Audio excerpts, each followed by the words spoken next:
All right, so this is just a quick review video for myself. Looking at connective tissue for histology, we have connective tissue, which is made up of cells and an extracellular matrix. The idea is that the principal cells in the connective tissue, there will also be other resident cells, but the principal cells will make the extracellular matrix by excreting a ground substance and a fibrous component. The fibrous component can take a couple of different forms depending on the type of connective tissue we're talking about. It can be type 1 or type 2 collagen, elastic fibers, or in the case of reticular connective tissue, it'll be type 3 collagen. A ground substance is made up of proteoglycans, which are linear proteins typically associated with gags attached to them. They look like these bottle brushes. Our gags are polysaccharides with sulfates. The idea is that the sulfates will attract water, and so these proteoglycans in the ground substance will have these long bottle brush molecules, protein core with these polysaccharides with sulfates, and then water surrounding them, and then we have our glycoproteins in addition.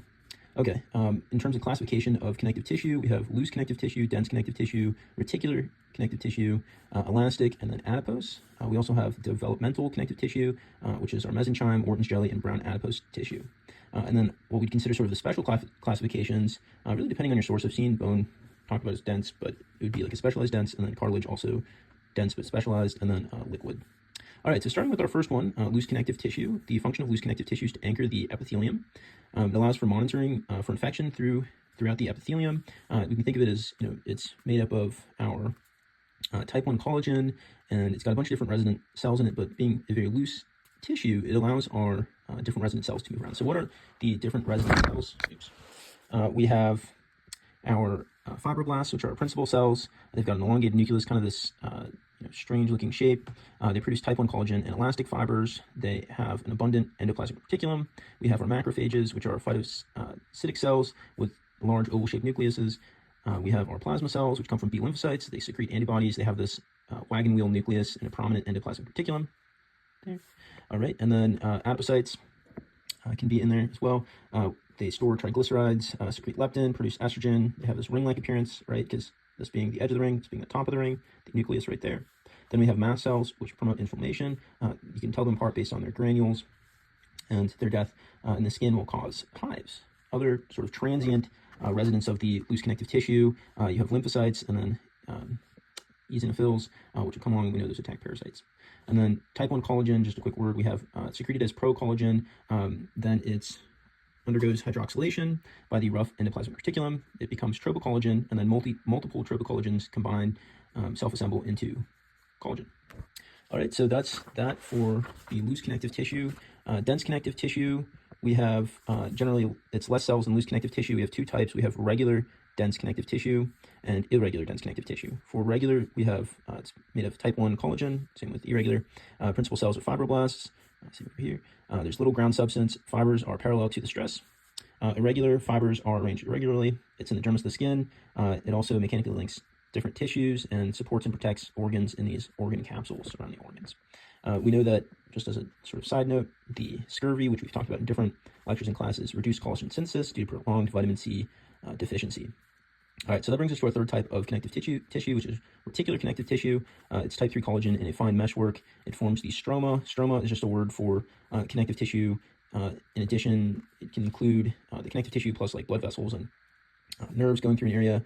So stroma, would, in this case, reticular connective tissue forms most of the stroma of bone marrow, liver, lymph organs. It's in the blood vessels, adipose tissue, nerves, muscles, and basement membranes. Our reticular fibers, which are again type 3 collagen.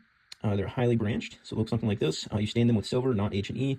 And then we have this clinical correlation, Ehlers-Danlos syndrome, which is insufficient reticular fibers, and that can make our aorta and our intestines prone to rupture, which have a lot of reticular connective tissue. All right, moving on, we have our elastic connective tissue. It's made up of elastic fibers, and it can also be mixed with loose and dense connective tissue.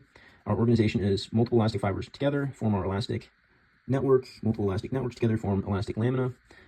We ideate with elastic stain, which we call resorcin fusion. We find it in the dermis of the skin, smooth muscles around arteries and veins. Clinical correlation is Marfan syndrome, which is a defect in the gene. The defect for the gene for fibrillin in elastic fibers, and it disrupts the elastic lamina if you don't have fibrillin, which is a component of our elastic fibers. Adipose tissue is just fat. Not too much to say there. Then we have development of connective tissue.